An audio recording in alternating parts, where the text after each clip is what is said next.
உங்கள் எல்லாரையும் Rita recipes சேனலுக்கு அன்போடு வரவேற்கிறேன். இன்றைக்கி நம்ம வீடியோ என்ன பார்க்க போகிறோன்னு பார்த்தீங்கன்னா, அதுக்கு முன்னாடி ரீட்டா ரெசிபீஸ் சேனலை சப்ஸ்கிரைப் பண்ணிவிட்டு பக்கத்தில் இருக்க பெல் ஐக்கான் அழுத்திட்டு ஆல்ன்ற பட்டனையும் அழுத்துங்க. அப்போ தான் நான் போடுற புது வீடியோஸ் உங்களுக்கு நோட்டிஃபிகேஷனில் வரும். உங்களுக்கு இந்த வீடியோ பிடிச்சிருந்தா கண்டிப்பாக லைக் பண்ணி ஷேர் பண்ணுங்கள். ஸோ தட் எனக்கும் ஒரு மோட்டிவேஷனாக இருக்கும். இன்றைக்கான வீடியோவில் நம்ம என்ன பார்க்க போகிறோம்னு பார்த்தீங்கன்னா, சூப்பராக காஞ்ச நெத்திலி போட்டு காரக்குழம்பு வச்சிடலாம். கூடவே கருணக்கிழங்கு, காராமணி, வெள்ளை காராமணி இருக்கு இல்லைங்களா, அதெல்லாம் கூட சேர்த்துக்கலாம். செம்ம டேஸ்ட்டாக இருக்கும். வெறும் அப்பளமும் முட்டையும் இருந்தாலே போதும், அல்டிமேட்டாக இருக்கும். யாராருக்கு இந்த குழம்பு பிடிக்கும்ன்றதை கண்டிப்பாக கமெண்ட்டில் சொல்லுங்கள், நானும் தெரிஞ்சுக்கிறேன். ஃபஸ்ட்டு ஒரு கடாய் வச்சு அதில் ஒரு 4 டீஸ்பூன் எண்ணெய் ஊற்றிக்கலாம்.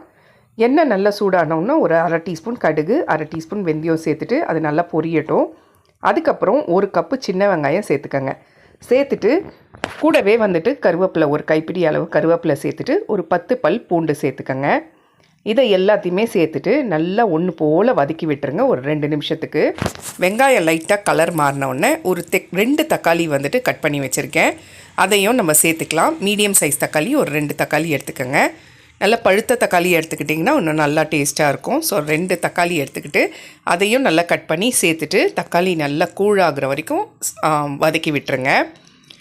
இப்போ இதெல்லாம் நல்லா வதங்கிட்ட பிறகு வெங்காயம், பூண்டு, தக்காளி இதை எல்லாமே நல்லா வதங்கிட்ட பிறகு ஒரு அரை டீஸ்பூன் மஞ்சத்தூள் சேர்த்துக்கலாம். கூட 4 டீஸ்பூன் குழம்பு மிளகாய் தூள் சேர்த்துக்க போகிறேன். மிளகாத்தூள் காரம் குழம்பு மிளகாய் தூளில் கொஞ்சம் கம்மியாக தான் இருக்கும். ஸோ அதனால் நான் 4 டீஸ்பூன் சேர்த்துக்கிறேன். உங்களுக்கு தேவைன்னா நீங்கள் 3 டீஸ்பூன் கூட சேர்த்துக்கலாம், கம்மியாக சாப்பிட்ணும் அப்படின்னா. அதுக்கு அடுத்தது நான் கல் உப்பு சேர்த்துக்கிறேன். உப்பு தேவையான அளவு சேர்த்துட்டு ஃபஸ்ட்டு நல்லா வதக்கி விட்டுருங்க.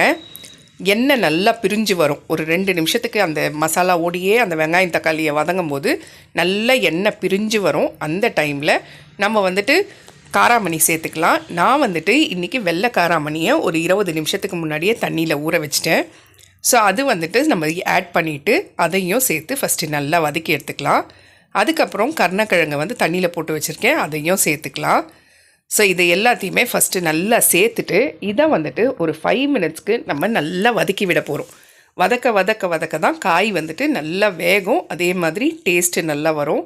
ஸோ அந்த எண்ணெயிலேயே இந்த மசாலாலாம் நல்லா சேர்த்துட்டு அதுக்கப்புறம் இதெல்லாம் வதங்கிறதுக்குள்ளே நம்ம புளி ஒரு லெமன் சைஸ் புளி எடுத்து ஊற வச்சுட்டு இது நல்லா வதங்கிட்ட பிறகு ஒரு அரை கப்பு புளிசாறு சேர்த்துக்கலாம். சேர்த்து அதையும் ஒரு 1 நிமிஷத்துக்கு நல்லா வதக்கி விட்டுருங்க.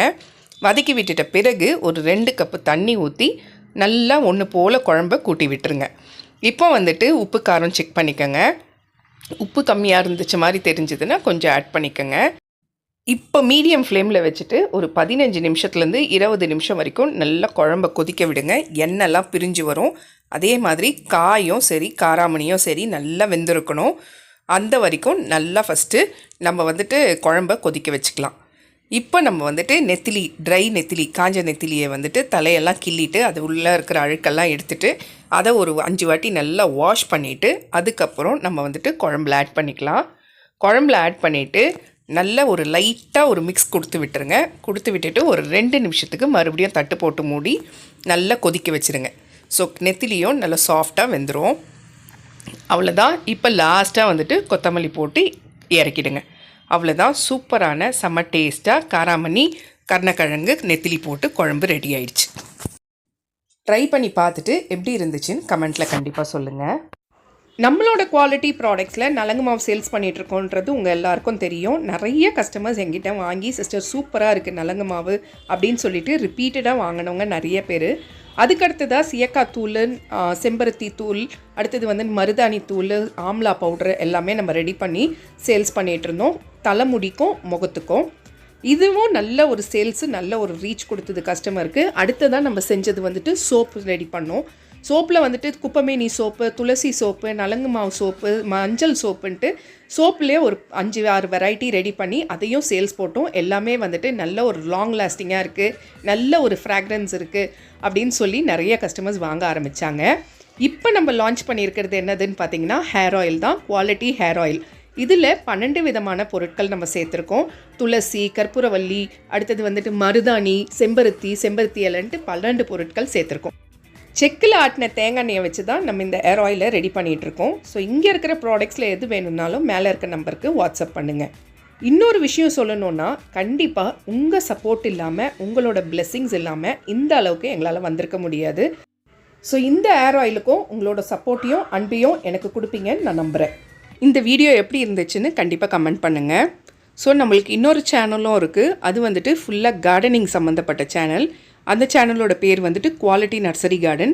டிஸ்கிரிப்ஷனில் லிங்க் தந்திருக்கேன், அதையும் வாட்ச் பண்ணுங்கள். ரீட்டா ரெசிபீஸ் சேனலுக்கு சப்ஸ்கிரைப் பண்ணிவிட்டு பக்கத்தில் இருக்க பெல் ஐக்கான் அழுத்திட்டு ஆல் என்ற பட்டனையும் அழுத்துங்க. அப்போ தான் நான் போடுற புது வீடியோஸ் உங்களுக்கு நோட்டிஃபிகேஷனில் வரும். இந்த வீடியோ உங்களுக்கு பிடிச்சிருந்தா உங்கள் ஃப்ரெண்ட்ஸ் அண்ட் ஃபேமிலி ரிலேட்டிவ்ஸ்க்கு ஷேர் பண்ணுங்கள். ஸோ தட் அது எனக்கு ஒரு மோட்டிவேஷனாக இருக்கும். வீடியோ பிடிச்சிருந்து நல்லா இருந்துச்சுன்னா ஒரு சின்ன கமெண்ட் கொடுங்க.